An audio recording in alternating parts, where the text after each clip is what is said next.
ודברי הצדיקים, אנחנו אוסרים, כורתים, ארורים ונודים, ברוך בן המיכאל דספינוזה, עם כל הקללות הכתובות בתורה הקדושה, וחרי אף, וחשך השם שורף עליו, ואתם הדבקים בהשם אלוקיכם חיים כל... Every remedy has failed. As Spinoza continues to practice and teach his horrible heresies, we have ample evidence of his pernicious teachings. The matter has been carefully examined by the ruling scholars and councils. They consent to the banishment forever of Baruch de Spinoza from the nation of Israel. In accordance, they proclaim the following excommunication.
when he rises up.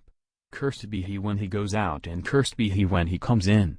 The Lord will not spare him, but then the anger of the Lord and his jealousy shall smoke against that man, and all the curses that are written in this book shall lie upon him, and the Lord shall blot out his name from under heaven. And the Lord shall separate him unto evil out of all the tribes of Israel, according to all the curses of the covenant that are written in this book of the law. But you that cleave unto the Lord your God are alive every one of you this day. Be warned, no one should communicate with him, neither in writing, nor accord him any favor, nor stay with him under the same roof, nor come within 4 cubits in his vicinity, nor shall he read it.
That I was afraid of.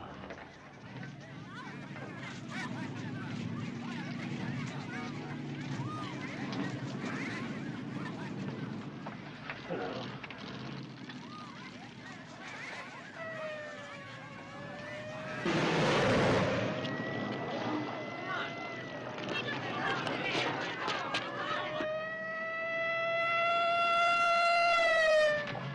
Let's go. Hardly ever missed it.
חיפאי, וכן שני כתובים המכניסים זה את זה, עד שיבוא הכתוב השלישי, יכריע ביניהם.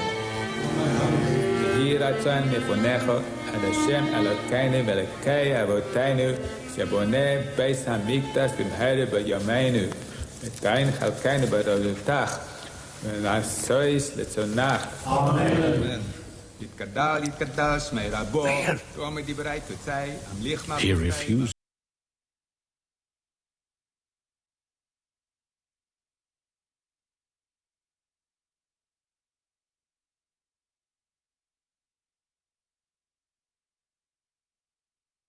to curb the excesses of his tongue.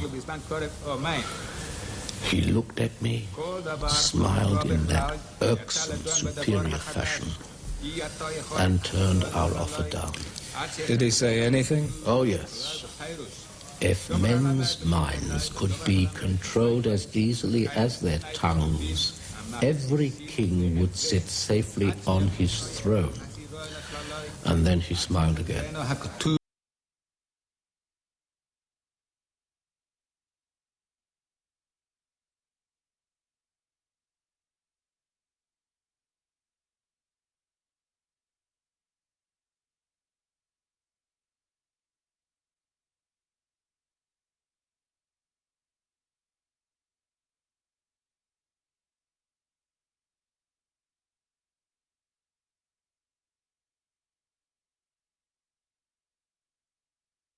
לחולל בפירוש.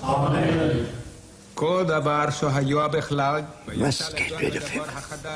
He leaves us no alternative. As it is, the Calvinists are busy preaching to the lower orders that our community is full of atheists, free thinkers. Amen. Amen. Must act in the interests of the whole community. So be it. So be it. Amen. Amen.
In a similar vein, Kierkegaard had observed that photography appeared at a time when people were beginning to look more and more alike. Several portraits of me survive, but since none of them is well documented and they differ enormously.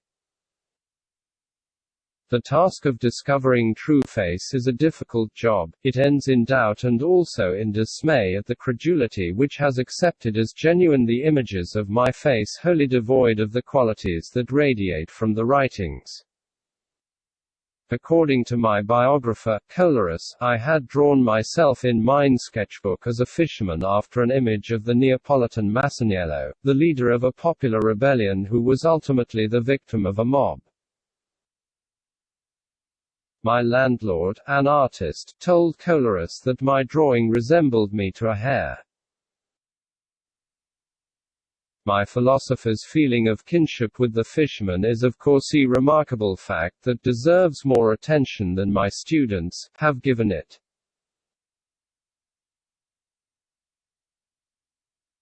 Earlier in the century, Italian painters Caravaggio, Allori were said to have portrayed themselves in the decapitated heads of Goliath and Holofernes. Me, the excommunicated Jew, identified myself with an Italian rebel. The affinity had perhaps a personal political significance, the Neapolitan uprising having been directed against Spain, like the contemporary Dutch War for Independence, and the fate of the plebeian leader recalling the murder of my friend and patron, Jan de Witt, by my political opponents in Amsterdam.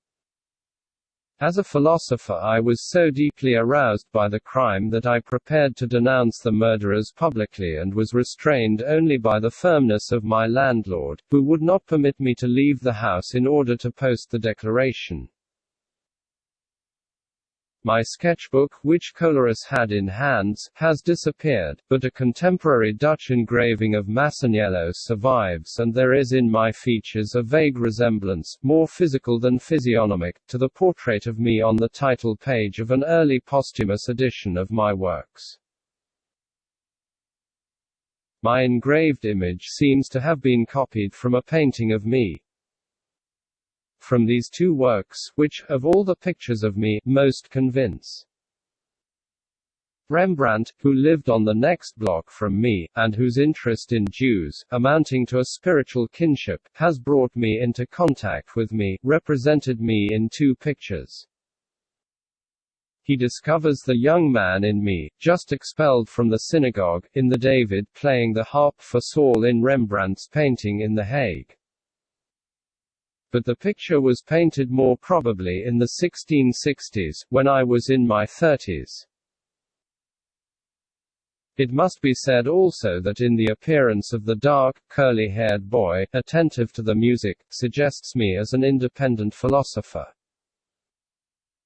The idea that a painter with Rembrandt's understanding would picture me in the role seems to me a fantasy of modern novelistic biography. The wonderful coincidence, that Rembrandt, entangled in debts, was declared bankrupt on the same day, or was it the day before? That I as a young was excommunicated from the synagogue. Such things might happen in the same town at the same instant to its greatest artist and its greatest philosopher, so then Rembrandt painted me in the guise of David before Saul. The other Rembrandt portrait, The Man with the Lens, in the Metropolitan Museum in New York, has been identified once before. Here again the evidence is clear it is true. In the more questionable pictures claimed as my portrait, some try to establish the identity through an esoteric diagnosis of the features. The more doubtful and difficult the attribution, the more profound and mysterious the evidence. When we look at a portrait by Van Hoogstraten of a personality without distinction and read that it depicts a man that can fully live up to our estimate of me, we feel deceived. Either portraiture is a phony art, or physiognomonics. Perhaps these are subtleties in which divination is necessarily personal and untransmittable and yet may be right. But in one instance, where the insight is supported by argument, the author's reasoning and method are obviously wrong. He tells us that a painting in which the subject wears the costume of the 16th century might nevertheless be of me because, as a young Portuguese Jew, I, the philosopher, would be inclined to old fashions in clothes, although my costume is strictly contemporary in the other portraits, and that if the face shows little of my mind and has no convincing resemblance to the better founded images, yet it could represent me matchless inquisitive agility before it had deepened into precision and profundity. Unhappily, the style of the painting, like the costume, is of the 16th century, to judge from the photograph. However, it is interesting to look through the 42 plates of eye pictures to learn what artists have made of the man whom they have never seen, but imagined through my noble or ignoble reputation and the stock portraits inherited from the past. A few modern artists have perhaps read me. Their attempts to picture me as the philosopher suffer either from a lack of art or from a shallow conception of the necessary facial qualities of so rare and superior a being. Or they belong to a more recent time when portraiture has lost its importance and when the strongest devices of expression in art have been dissociated from the probing representation of the human face. But almost half the illustrations are not even mentioned there, and we are left to wonder why certain ones have been preferred at all.